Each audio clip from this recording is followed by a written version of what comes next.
할렐루야. 사랑하는 대강의 가족 여러분, 오늘 하루도 하나님의 말씀과 동행하는 삶이 되길 소망합니다. 오늘 함께 나눌 하나님의 말씀은 마태복음 21장 18절에서 22절 말씀입니다. 이른 아침에 성으로 들어오실 때에 시장하신지라.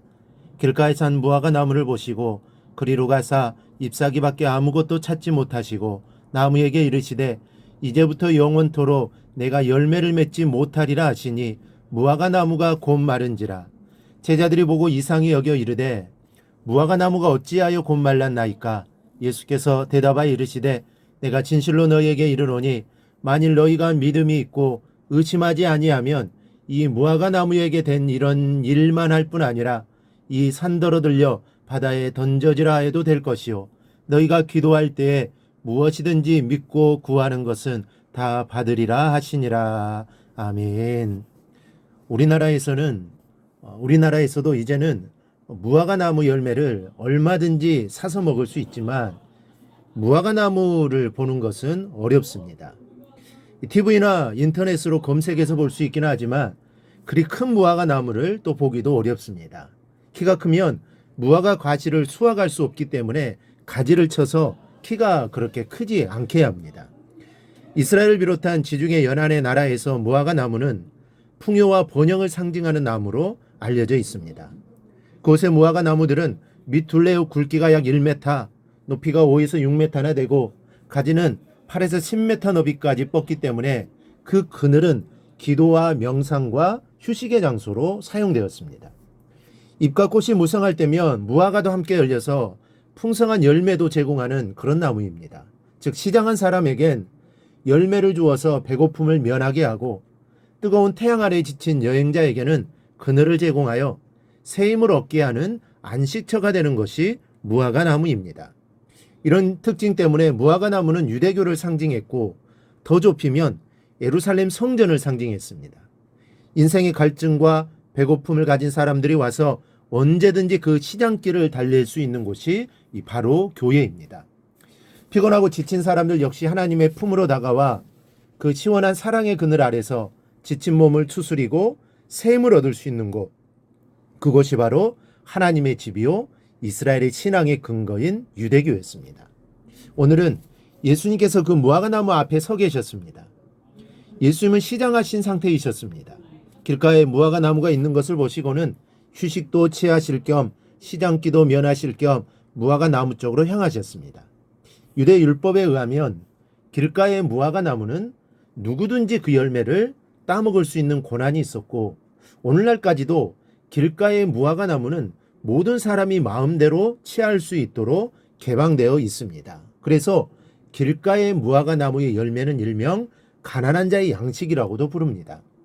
이렇게 길가의 무화과 나무는 누구에게나 아낌없이 주는 나무입니다. 지나가다 누구라도 열매를 기대하고 열매를 따먹을 수 있기 때문입니다. 그래서 예수님께서도 그 나무 앞에서 열매를 구하고 계신 것입니다. 그런데 이게 웬일입니까? 잎사귀는 무성한데 먹을 만한 열매가 하나도 없는 것입니다. 그 순간 예수님은 나무를 저주하십니다. 이제부터 영원토록 내가 열매를 맺지 못하리라. 이 말씀을 마치시고 나자 그 자리에서 무화과 나무가 말라 죽고 말았습니다. 혹 주님의 이 모습을 보고는 이제까지 예수님의 모습과는 다른 느낌을 받으시는 분들이 있을지도 모르겠습니다. 아니 인자하신 주님께서 그깟 열매 좀 없었기로서니 시장하시다는 이유 하나만으로 나무를 저주하시다니, 그 나무는 한낱 생각 없는 식물에 불과한데 그 식물을 향하여 저주하심은 너무 심하신 것이 아닌가. 그러나 여기서 우리가 기억할 것은 주님의 이 노하심은 무화과 나무를 향한 분노가 아니라는 것입니다. 좀 더 깊이 들어가 보아야 합니다. 시장하신 주님께서는 잎사귀가 무성한 나무를 향하여 기대를 가지시고 다가가셨습니다. 그런데 보통 무화과는 잎이 무성하면 열매도 무성해야 정상인데 열매가 없는 것입니다. 바로 그때 주님께서는 유대교와 예루살렘 성전을 생각하신 것입니다. 어쩌면 그렇게도 이 무화과 나무와 비슷한 모습이 예루살렘 성전과 유대교였던 것입니다. 겉모습은 무성하고 줄이고 지친 백성들이 다 먹을 것과 힘을 찾아 기대를 가지고 오지만 정작 새 힘은커녕 오히려 실망과 상처를 안겨주는 모습이 주님의 마음을 아프게 했던 것입니다. 그리고는 저주가 터져 나옵니다. 무화과 나무를 저주하신 것이 아닙니다. 무화과 나무가 상징하는 안식을 잃어버린 성전과 열매를 맺지 못하는 유대교를 향한 주님의 저주입니다. 중요한 것은 우리도 열매 맺지 못하면 이 무화과 나무처럼 될 수 있습니다. 우리는 그리스도인입니다. 예수를 닮은 사람이라는 뜻입니다. 그런데 예수를 닮은 우리가 예수님의 삶을 따라가지 못한다면 그리스도인이라고 불리울 자격이 없는 것입니다. 그렇기 때문에 겉모습만 그리스도인이고 행위와 삶은 전혀 그리스도인다운 모습이 없다면 이 무화과 나무처럼 될 수밖에 없습니다. 그러면 주님의 책망을 받을 수밖에 없습니다. 그러므로 우리는 늘 내 자신의 삶을 살펴봐야 합니다. 나를 통해 사람들이 위로를 받고 있는지, 사람들에게 힘을 주고 있는지 생각해 봐야 합니다. 그러한 모습들이 우리 안에 있어야 합니다. 그런데 그렇지 못한 경우가 너무나 많습니다. 특히 지금 한국교회가 이런 모습을 많이 닮아가고 있습니다. 세상의 약한 모습들은 교회에서 들어와 있어서 세상 사람들이 교회에 와서 위로받고 힘을 얻지 못하고 있습니다.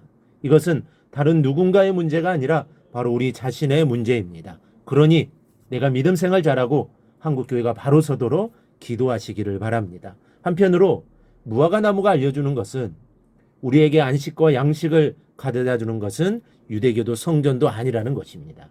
우리에게 무화과 나무는 오직 우리 주님뿐입니다. 그러니 오늘도 힘들 때마다 주님을 생각하며 사십시오. 주님께 주시는 위로와 힘을 얻어 그리스도인다운 열매를 맺는 복된 삶을 살아가기를 주님의 이름으로 축원합니다. 오늘 묵상한 말씀을 굳게 잡고 삶으로 실천하며 살아내는 대강의 모든 성도들이 되기를 축복합니다.